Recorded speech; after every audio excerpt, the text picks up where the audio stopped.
முக்கிய செய்தி. குடியரசு தினத்தை ஒட்டி ராஜ்பவனில் ஆளுநர் வழங்கும் தேநீர் விருந்தை முதலமைச்சர் புறக்கணிக்க உள்ளதாக தகவல் வெளியாகியிருக்கிறது. இது தொடர்பான விவரங்களை வழங்குவதற்காக நமது செய்தியாளர் சாம்வேல் எபினேசர் இணைப்பு நினைக்கிறார். சாம்வேல் எபினேசர், குடியரசு தினத்தை ஒட்டி ஆளுநர் வழங்கும் தேநீர் விருந்தை முதலமைச்சர் புறக்கணிக்க உள்ளதாக தகவல் வெளியாகியிருக்கிறது. தொடர்பான விவரங்களை பதிவு பண்ணுங்க.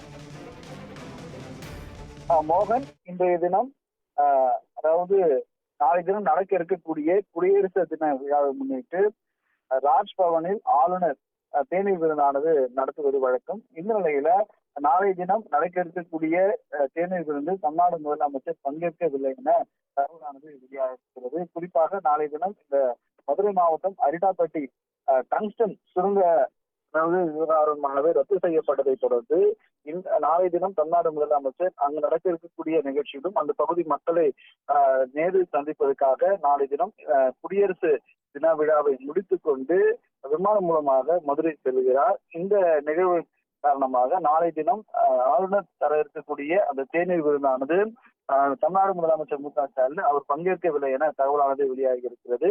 இது தொடர்ந்து அதாவது அரசியல் கட்சி சார்பு காங்கிரஸ் மற்றும் அதே போல விசிக மற்றும் அதே போல மார்க்சிஸ்ட் கம்யூனிஸ்ட் உள்ளிட்ட கட்சிகளும் அதாவது இந்த ஆளுநர் தரக்கூடிய இந்த தேநீர் விருதை புறக்கணிப்பதாக தகவலானது வெளியாகி இருப்பது குறிப்பிடத்தக்கது.